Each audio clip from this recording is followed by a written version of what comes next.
전능자가 이 땅에 오셨다 가셨다.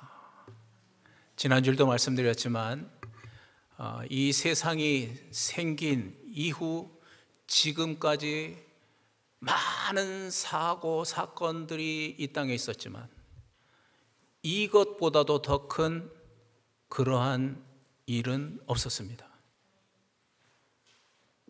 그렇지 않겠습니까?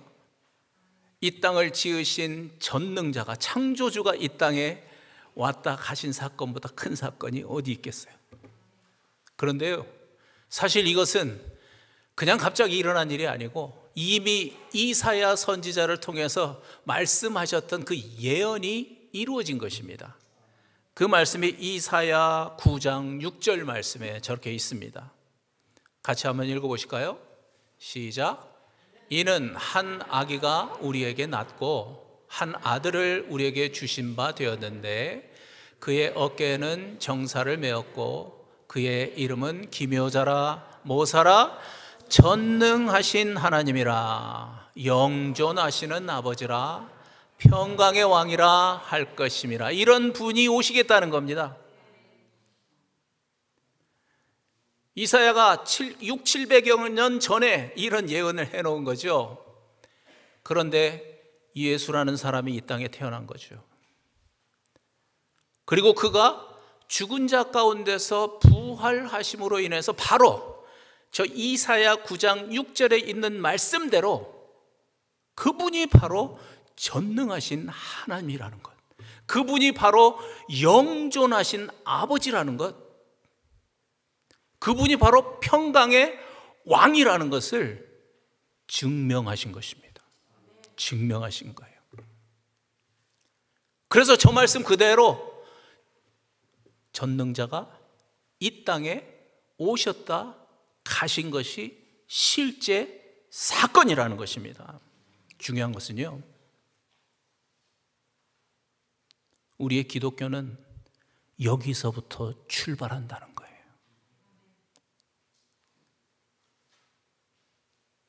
다시 말씀드리지만 우리 기독교는 여기서부터 출발하는 거예요.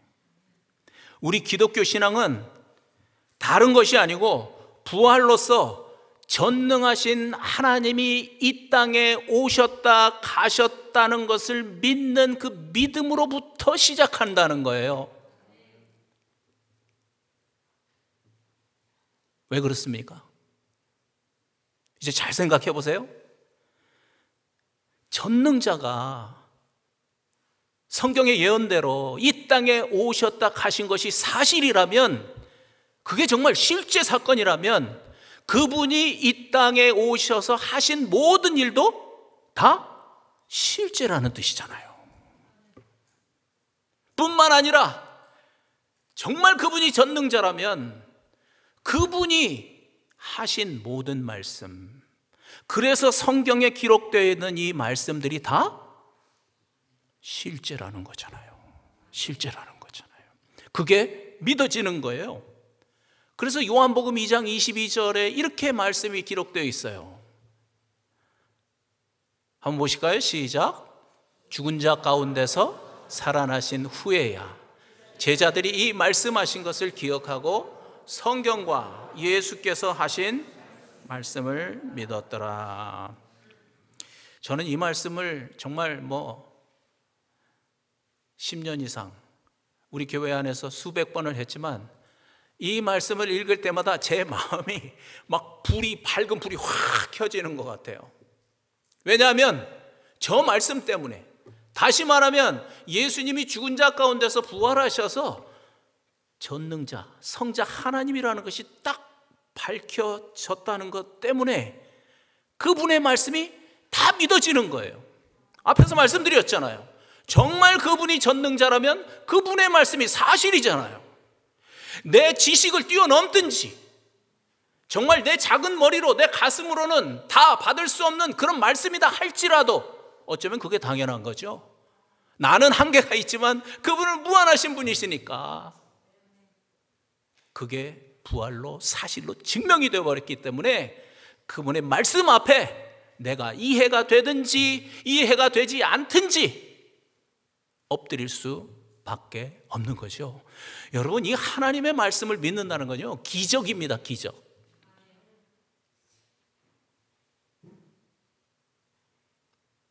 그런데 그 하나님의 말씀이 내가 연구하고 내가 자료를 찾고 노력해서 믿어지는 게 아니라는 걸 지금 여러분께 말씀드리는 거예요. 그게 아닌 거예요. 부활을 통해서 그분이 전능자라는 게 정확해지니까 그분의 말씀이 믿어지는 거예요. 믿어져요. 특별히 그분의 말씀 중에서도 가장 중요한 핵심, 복음. 이 복음이 실제가 된다는 거예요. 복음이 뭐예요?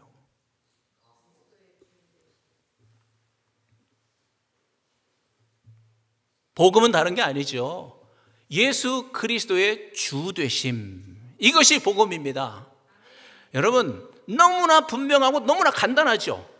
그럼요, 간단해야죠. 그래야 모든 사람이 믿을 수 있죠. 복음은 다른 것이 아닙니다. 십자가에서 죽으신 그분을 나의 주인으로 믿는 것입니다. 이것이 복음입니다. 이 복음을 믿어서 구원을 얻는 것입니다. 이 복음을 믿어서 생명을 얻는 것입니다. 그런데 다시 한번 말씀드리지만 그분을 우리가 주인으로 믿을 수 있는 이유가 있어요. 그냥 믿는 게 아니고. 왜 그렇게 믿습니까? 반복해서 말씀드리지만 그분이 전능하신 하나님이시기 때문에 그렇게 믿는 거예요. 전능하신 하나님이 하신 일이기 때문에. 그 말씀이 로마서 1장 4절에 있습니다. 이게 복음입니다. 시작. 성결의 영으로는 죽은 자들 가운데서 부활하사 능력으로 하나님의 아들로 선포되셨으니 곧 우리 주 예수 그리스도시니. 이 말씀에 여러분이 아멘 했으면 구원받은 것입니다. 여러분, 저도 정말 수없이 말씀드렸지만요, 저런 말씀을 보면서 그냥 믿으려고 애를 썼어요. 왜? 저게 복음이라 하니까. 저거 믿어야 구원받는다 하니까. 그런데 그게 아니었어요. 저기 써 있는 대로 그분이 부활하심으로 인해서 하나님의 아들로 선포되셨기 때문에, 증명되었기 때문에 당연히 그분이 하나님이신데 당연히 나의 주인으로, 나의 구원자로, 나의 왕 그리스도로 믿을 수밖에 없어서 믿은 것입니다. 여러분, 이것이 기독교입니다. 기독교는 다른 것이 아니라 이 말씀을 믿는 것입니다. 복음을 믿는 것입니다. 중요한 것은 이 말씀을 믿으면, 복음을 믿으면 약속대로 성령을 받는다는 거예요. 성령을 받는 거예요. 이것이 중요한 것이죠. 그래서 지난주에도 읽었고 조금 전 설교 전에도 읽었던 누가복음 4장 18절 19절 말씀을, 이 믿음을 가지고 한번 읽어보세요. 이게 어떤 말씀인지. 자, 다시 한번 보실까요? 18절 19절만입니다. 시작. 주의 성령이 내게 임하셨으니 이는 가난한 자에게 복음을 전하게 하시려고 내게 기름을 부으시고 나를 보내사 포로된 자에게 자유를, 눈먼 자에게 다시 보게 함을 전파하여 눌린 자를 자유롭게 하고 주의 은혜의 해를 전파하게 하려 하심이라 하였더라. 지난주 말씀드렸죠. 50년마다 이스라엘 백성에게 선포된 주의 은혜의 해. 이 주의 은혜의 해는요, 사실은 장차 그리스도가 오셔서 이루실 일을 미리 보여주는 예언입니다. 미리 보여준 그림자입니다. 그림자. 이 해에 무슨 일이 벌어진다고 그랬죠? 빚진 자들의 빚이 다 그냥 자동으로 없어지는 거예요. 안 갚아도 돼요. 이 50년째 되는 해에. 다른 사람의 집에서 노예로 살고 있던 자들이 아무 조건도 없이 다 해방되는 해예요. 심지어 땅조차도 농사를 짓지 않아요. 왜? 땅도 좀 쉬어야 되니까. 이게 바로 이 50년째마다 맞이하는 주의 은혜의 해. 그래서 모든 억눌렸던 자들이 해방이 되어서 자유를 얻고 자기 집으로 돌아가는 거예요. 레위기 25장에 써 있다고 말씀드렸습니다. 여러분, 2000년 전에 전능자가 이 땅에 오셔서 바로 이 주의 은혜의 해를 선포하셨다는 겁니다. 그분이 오심으로 인해서 이 땅 위에 주의 은혜의 해가 시작되었다는 것입니다. 그래서 조금 전 읽은 말씀 그대로 복음을 통해서, 다른 게 아니고 복음을 통해서, 즉 예수 그리스도의 주 되심을 통해서 죄의 포로로 살던 자들이 자유를 얻게 된 것입니다. 복음을 믿어서, 예수 그리스도를 주인으로 믿어서 성령을 받아서 그 감겼던 눈이 떠지게 된 거예요. 그 감겼던 영적인 눈이 열리게 된 거예요. 그래서 그 전에 보지 못했던 것을 보는 겁니다. 아, 내가 그동안 죄에 눌려서 살고 있었구나. 이걸 보게 되는 거예요. 그래서 당연히 그 눌렸던 죄로부터 자유를 얻게 되는 겁니다. 다른 말로 설명을 하면 복음, 예수 그리스도의 주 되심을 믿는 그 믿음을 통해서 죄의 종살이가 끝나는 겁니다.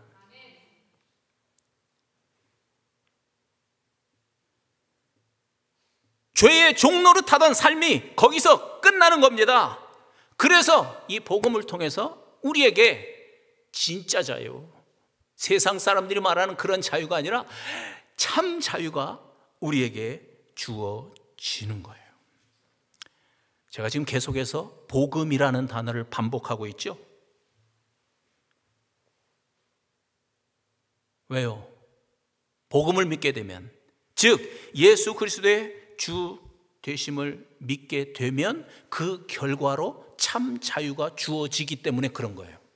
참 자유를 얻으려고 노력해서 얻는 게 아니고, 여러분 이해가 되시죠?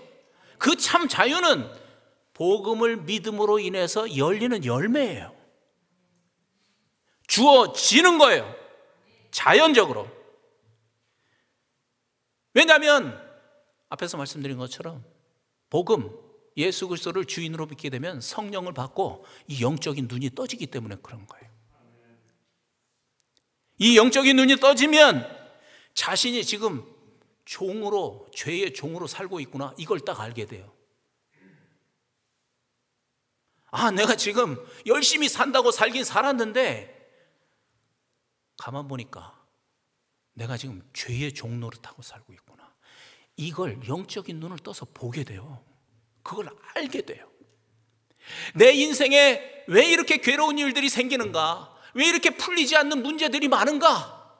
항상 질문이었는데, 아, 내가 그동안 내가 주인 된 그 죄에 눌려서 살았구나. 이걸 이 영의 눈을 떠서 보게 되는 거예요.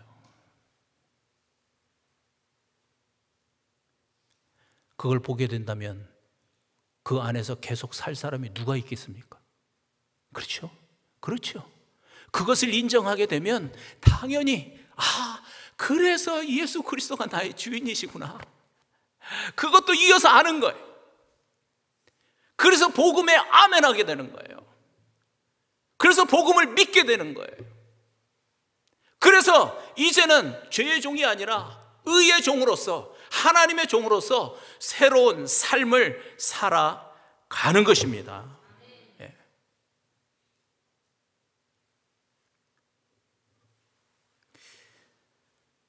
그래서 예수님께서 요한복음 8장 34절 또 36절에서 이렇게 말씀하셨잖아요. 같이 한번 하시겠습니다. 시작.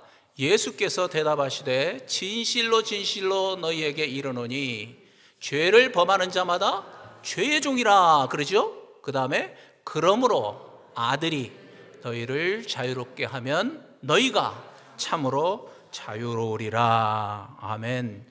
여러분, 저 얘기는 예수님이 육체로 살아계실 때 하신 말씀이기 때문에 이미 다 이루어졌습니다.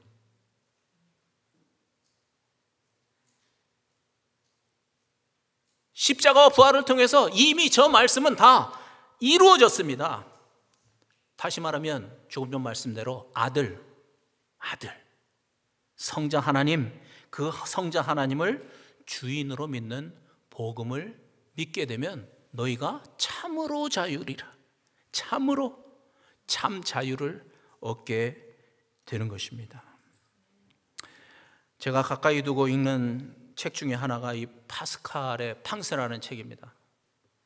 이 버전이 뭐 한 20개 정도 있다 그러는데요. 저는 예찬사라고 하는 곳에서 나온 이 책을 가지고 있습니다. 저도 여러분께 권장 도서 권장해 드리고 싶습니다. 이 파스칼은요, 제가 이 간증을 또 쭉 읽어보니까 학교에도 들어가지 않았어요. 초등학교도 안 들어갔는데 어렸을 때부터 천재였어요. 천재 수학자, 천재 물리학자, 문학가, 거기다 발명가, 철학자, 심지어 신학교에 문도 안 들어가 봤는데 이분은 신학자로 알려진 사람입니다. 1623년에 태어나서 39살, 좀 젊은 나이에 죽었지요. 정말 여러분도 한번 이분을 좀 이렇게 연구해 보세요. 여러 분야에서 뛰어난 천재인데 더 평가하고 싶은 것은 이분이 진정한 그리스도인이라는 겁니다. 그의 간증을 읽어보면 알 수 있습니다. 그는 기독교 가정에서 태어났습니다. 그런데 31살이 되던 해에 인격적으로 부활하신 예수님을 만나게 됩니다. 그리고 그가 아주 뜨거운 가슴으로 신앙 고백을 하게 되죠. 여러분 주보에 이렇게 끼워드렸죠. 제가 다 읽어드릴 시간이 없어서 끼워드렸어요. 이게 파스칼의 신앙 고백이에요. 이 고백을 읽어보면 여러분도 가슴이 뜨거워질 겁니다. 말씀드린 것처럼 그의 글과 그의 이 신앙 고백을 읽어보면요, 그는 단지 천재가 아니라 정말 복음으로 거듭난 자유인이었습니다. 참 그리스도인이었습니다. 이 간증의 첫머리가 이렇게 시작하죠. 아브라함, 이삭, 야곱의 하나님. 이 말이 마태복음 22장에 나와요. 사두개인들은 그 부활을 믿지 않는 사람들이에요. 그들이 예수님께 와가지고 부활에 대한 논쟁을 벌이기 막 시작했어요. 뭐 여러 가지 얘기를 하죠. 그들에 대해서 예수님께서 부활을 설명하시면서 하신 말씀이에요. 이게 마태복음 22장 31절과 32절 말씀입니다. 한번 보세요. 예수님이 이렇게 말씀하시는 거예요. 시작. 죽은 자의 부활을 논할진대 하나님이 너희에게 말씀하신 바 나는 아브라함의 하나님이요 이삭의 하나님이요 야곱의 하나님이로라 하신 것을 읽어보지 못하였느냐. 구약에 나오는 거죠. 그러면서 하나님은 죽은 자의 하나님이 아니요 살아있는 자의 하나님이시니라 하시니라. 저 말씀을 가지고요, 파스칼이 부활하셔서 지금 살아계시는 전능자 하나님을 인격적으로 만난 것입니다. 그리고 이런 고백을 하게 된 거죠. 그가 그 주님을 만나고 나서 그분의 존재뿐만이 아니라 그분이 하신 이 말씀들, 이 성경의 말씀들이 말씀에 대한 확신, 그 말씀에 대한 확신이 들 때 그의 가슴 속에 그 하나님의 사랑에 대한 감동이 퍼졌던 거죠. 그것으로 인한 기쁨이 그의 마음속을 가득 채웠던 겁니다.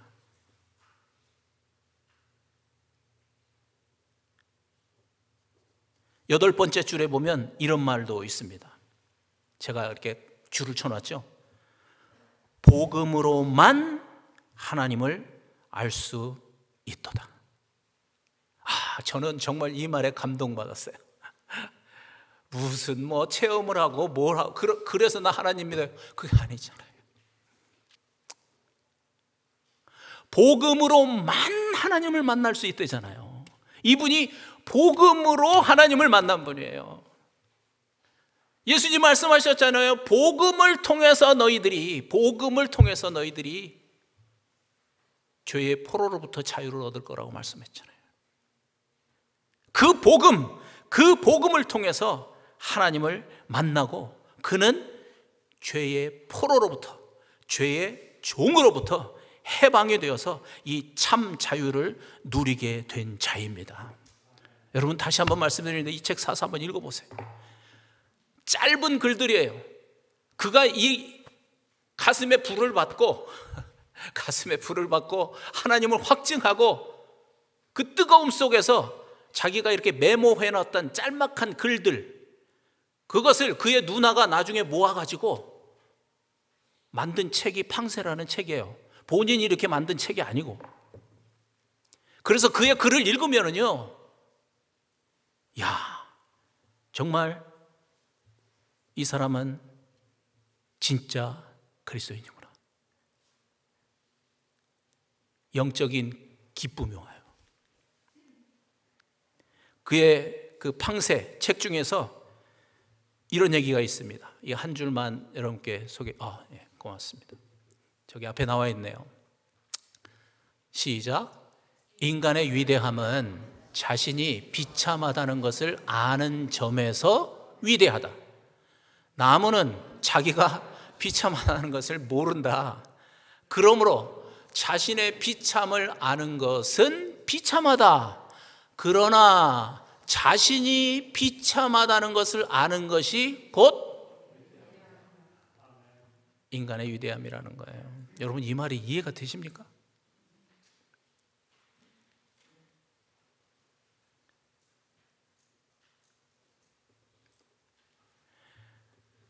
이 말을 지금 우리가 나누고 있는 오늘 말씀에다가 적용을 하면 바로 죄의 종으로서 내가 이전에는 비참한 존재였다는 것을 지금 파스칼이 인정하고 있는 거예요. 자기가 정말 비참한, 다른 사람들은 막 자기를 천재라고 그러고 뭐 사교 클럽에 가면 막 알아주고 어디 가도 다 파스칼.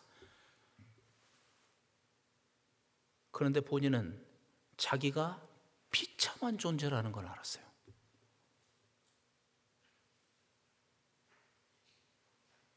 그러면서 그가 하는 말이 내가 비참한 존재라는 걸 안다는 것이 바로 인간의 위대함이라고 그러잖아요.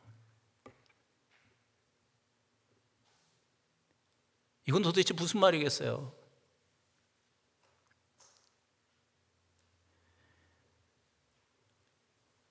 과거에 자기가 죄의 종으로 살았던 그 과거의 모습을 보는 겁니다.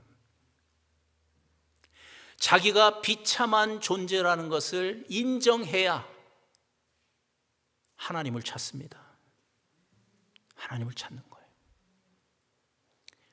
그래서 이 시대가 진짜 하나님을 믿기가 힘든 거예요. 왜냐하면 지식적으로 교만해졌거든요. 지식적으로 뿐만 아니라 경제적으로도 교만해졌거든요. 나 별로 필요한 거 없어. 그냥 내가 노력하면 다 살 수 있는데 뭐 굳이 교회까지 가서 하나님 믿으려고 그래.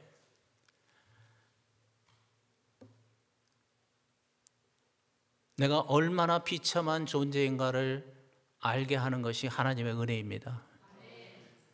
그것이 하나님의 사랑입니다. 내가 비참한 존재라는 것을 인정할 때 복음이 보이기 때문에 그렇습니다. 눈이 떠지는 겁니다.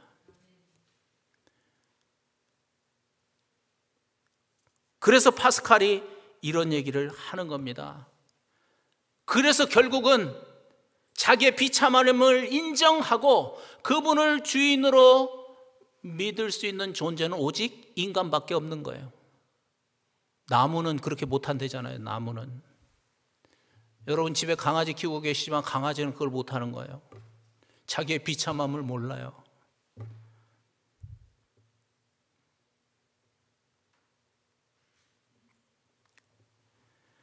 여러분이 만약에 파스칼의 말대로 이 죄의 종으로 사는 것이 얼마나 비참한 것인가, 그걸 알았다면 여러분도 파스칼의 말처럼 위대한 분이십니다. 위대한 분들입니다. 왜냐하면 사도 바울도 그랬거든요. 사도 바울도 자신이 얼마나 비참한 존재인가를 알고 막 몸부림을 쳤습니다. 그 말씀이 로마서 7장에 가면 쭉 써 있어요. 쭉 써 있는데 로마서 7장 끝부분에 가면 이런 말이 써 있어요.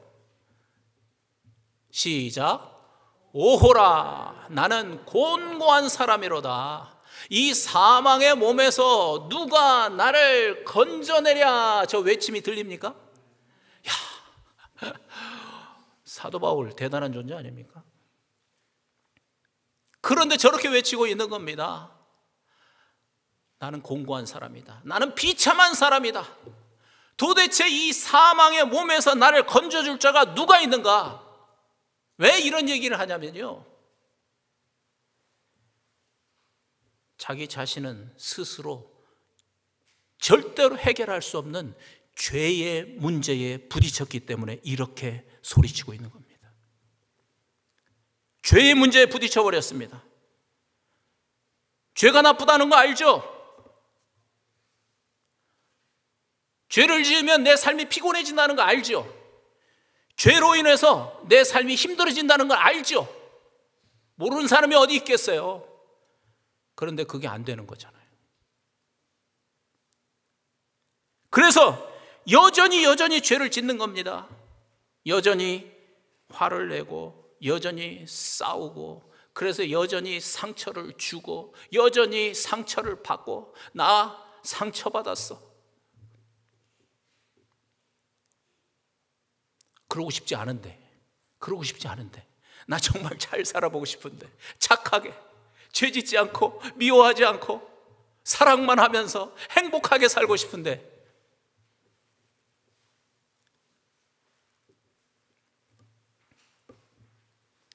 사도 바울이 자기의 내면 속을 들여다본 거예요. 그러면서 자기는 원치 않지만 이렇게 죄를 지고 있는 자신의 모습을 보면서 저렇게 부르짖은 거예요. 나는 비참한 존재다. 나는 도대체 나 스스로를 어떻게 할 수가 없다.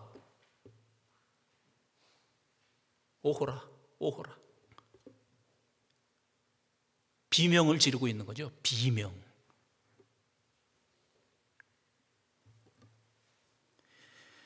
여러분, 그런데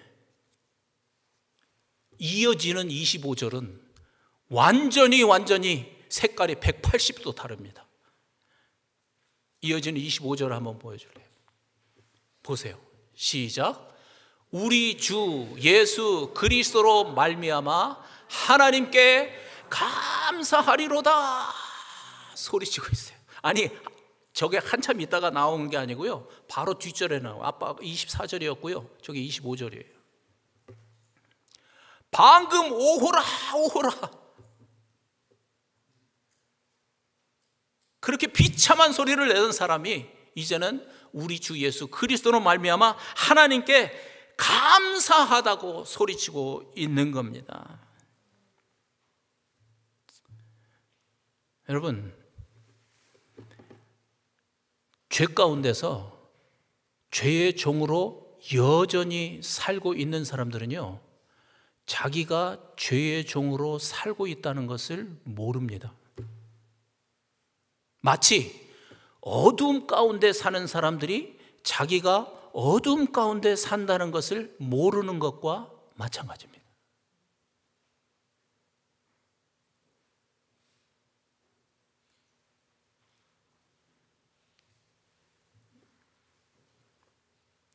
그래서 아까 말씀드린 겁니다.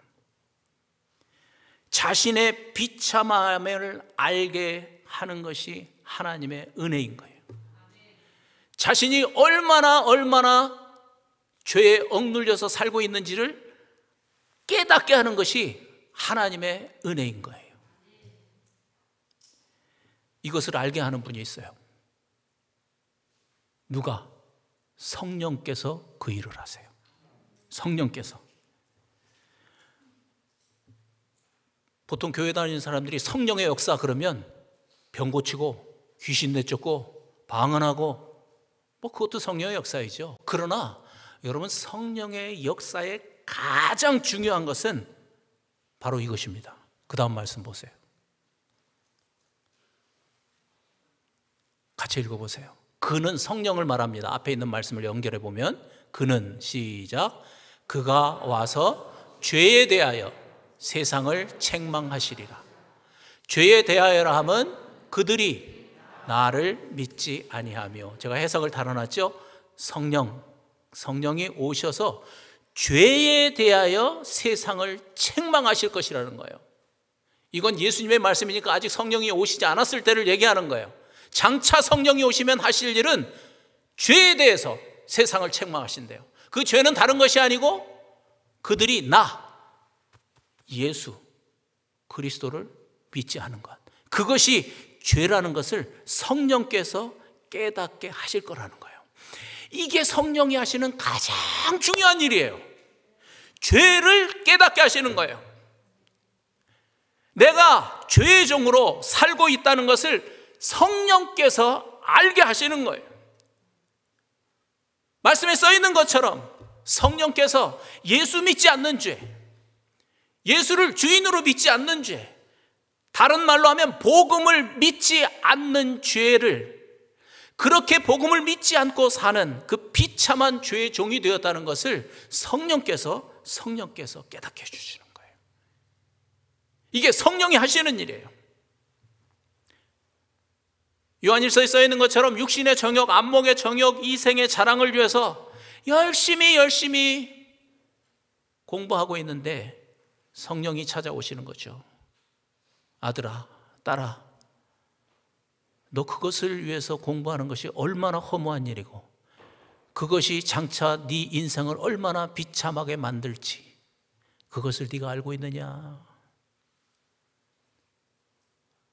오늘 여러분을 성령이 이곳으로 초청하셔서 지금 그 말씀 듣게 하시는 거예요. 직장에서 열심히 일하지만 성령이 찾아오시는 거죠. 너 왜 그렇게 열심히 일하니? 저 가족을 먹여 살려야 되는데요. 그게 네가 일하는 목적의 전부냐? 물으시는 거예요. 질문을 하시는 거예요.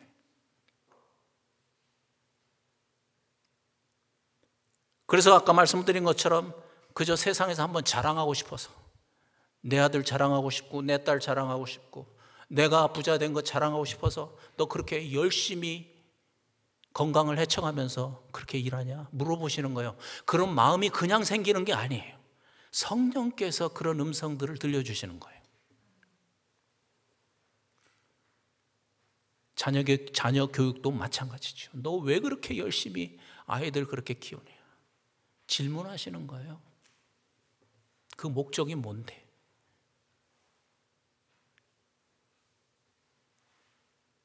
그 성령의 음성을 듣는 것이 축복이 되는 겁니다. 그것이 바로 우리를 깨워서 복음을 보게 하는 것입니다. 복음이 정말 나에게 기쁜 소식, 나에게 가장 복된 소식이라는 것을 알게 하시는 겁니다. 그래서 그 복음을 믿어서 오늘 말씀 그대로 은혜의 해가 선포되는 겁니다. 나에게 자유의 해가 선포되는 겁니다. 참 자유를 누리는 그런 삶을 살게 하시는 겁니다. 그래서 우리도 파스칼처럼, 또 아까 읽었던 말씀 사도 바울처럼 외치는 거죠. 그리스도, 그리스도, 예수 그리스도, 예수 그리스도. 우리 주 예수 그리스도로 말미암아 하나님께 감사합니다. 이걸 외치는 거예요. 참 자유를 가졌을 때.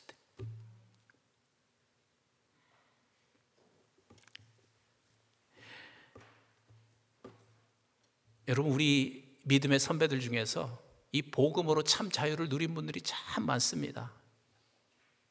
그분 중에서 오늘 한 분만 소개해드리고 말씀을 마치려고 합니다. 디트리히 본회퍼라고 하는 목사님이 계시죠. 독일 이름이죠. 본회퍼 목사님이 계시는데요. 이분이 이 미국 신학교에서 교수직을 제공받았어요.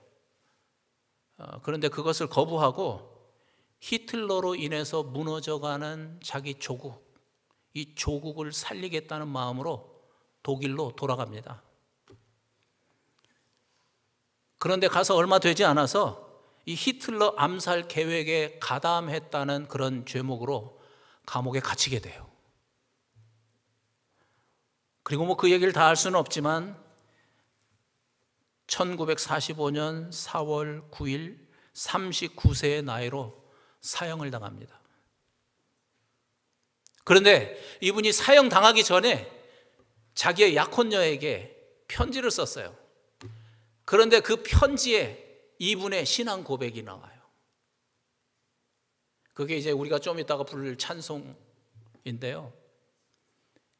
이분의 그 신앙 고백을 보면 이분은 감옥 안에서 살았지만 실제로는 복음 안에서 자유를 누리며 살았다는 것을 우리가 알 수 있어요.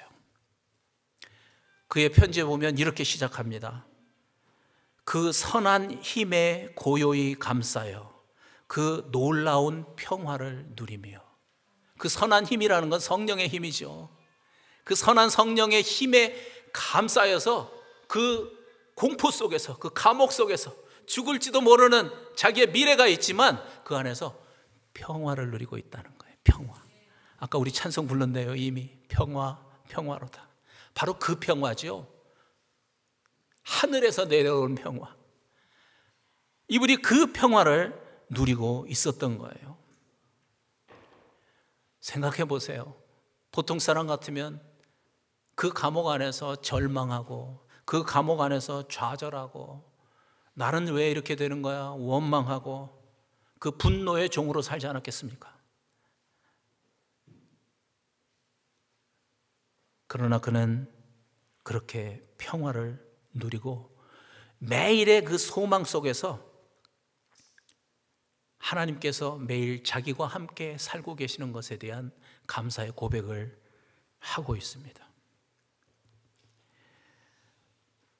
말씀드린 것처럼 이분은 복음으로 인해서 감옥 안에서 참 자유를 누린 사람입니다.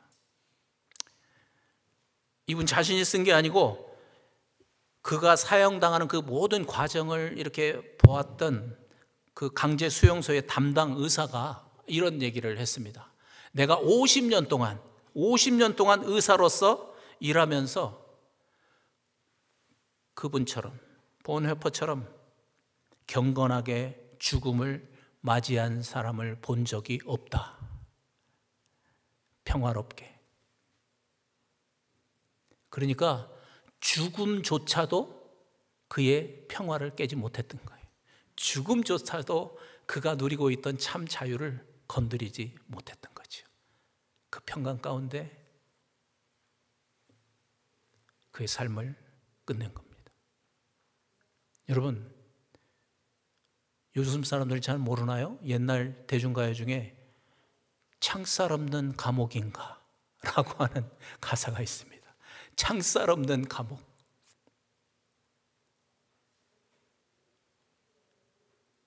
죄의 종으로 사는 것이 창살 없는 감옥에 사는 것입니다.